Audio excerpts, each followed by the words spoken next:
Muli po Diyos, pinagpapasalamat sa gabi ito na muli kayo po ang sa kaisat para po pag-aralan ng maraming po salamat po Diyos sa salita na binahagi po ng aming kapatid.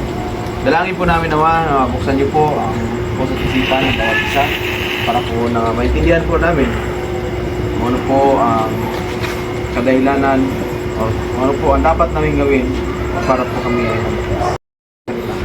Ganun po man, gamitin niyo po ang bawat isa sa amin sa mga paggawain para po nawa marami pa po ang mga kapatid o aming mga kaibigan na mga hindi po kilala sa Panginoon ay aming may pahayag sa kanila ang magandang balita.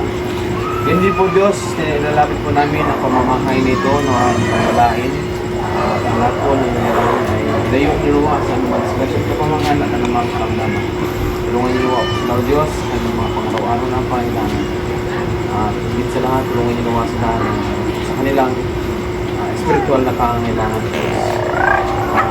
Yun din po man, nalilangin po namin ang aming pagsamantalang pag-iwalay sa aming pag-uwi, sa aming mga kanya-kanyang tahanan. Ingatan niyo nawa ang bawat isa sa amin na makarating po kami ligtas. Safety po sa aming mga kanya-kanyang tahanan.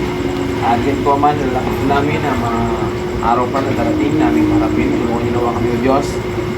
Lahat po nawa ng aming desisyon sa buhay, aming gawin. Ito na inayon sa iyong kalooban. Gamitin niyo nawa kami, Ama. Maging kasangkapan po, Diyos, para po makita po sa amin.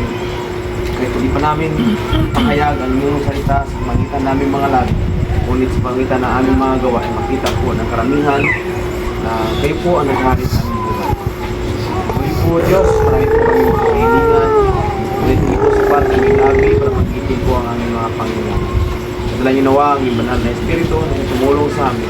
Ilapit po sa inyo ang aming mga panginoon. Patawad po sa aming salat at pagkulang. Pagkalangin sa pangalan ni Jesus. Sa kapititas.